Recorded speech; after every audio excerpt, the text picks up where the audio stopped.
International law is clear, and so are our rights. But what happens when a powerful nation uses environmental protection as a weapon of territorial expansion? This is the story of a pattern that spans from the mountains of Tibet to the waters of the West Philippine Sea. October 7, 1950, Chinese forces crossed into Tibet with 80,000 soldiers against barely 8,000 Tibetan troops. What followed was not just military occupation, but the systematic destruction of an entire ecosystem under the guise of development. Today, the Stockholm Report reveals the devastating truth. Tibet is warming at more than twice the global average. Over 6,000 monasteries destroyed. Massive lithium mining operations consuming 2.2 million liters of water per ton extracted. Toxic chemicals leaked into rivers, causing mass fish deaths. But here's the crucial pattern. China now frames this destruction as ecological stewardship. Nature reserves are established over previously damaged sites. Environmental activists like Anya Sengdra received 7-year prison sentences for exposing illegal mining. September 2025, China declares Scarborough Shoal a national nature reserve. The same pattern, different waters, but the destruction came first.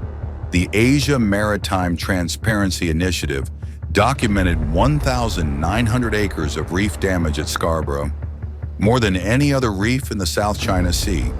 Chinese vessels use specially made brass propellers, dragging them in semicircles around anchor chains, destroying not just the surface coral, but smothering surrounding areas with abrasive sediment. All under the protection of China Coast Guard vessels that have maintained permanent presence since seizing control in 2012. The same forces that caused the destruction now claim to protect what they've already damaged. The nature reserve covers precisely the areas most damaged by Chinese activities. This isn't environmental protection, it's environmental weaponization. The pattern is identical. First, systematic environmental destruction through military-protected operations. Second, suppression of independent assessment and persecution of those who expose the truth. Third, establishment of conservation zones over damaged areas. Fourth, legal justification for permanent control.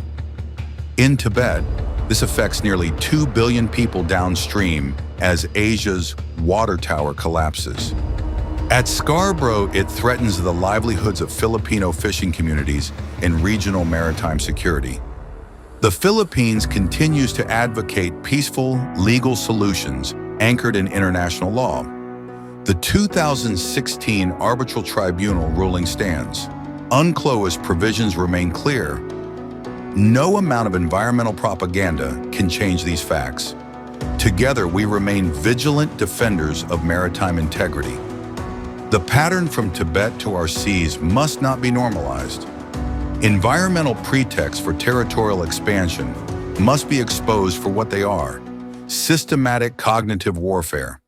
For the latest maritime updates, be sure to follow us on Twitter, TikTok, Facebook, and Instagram.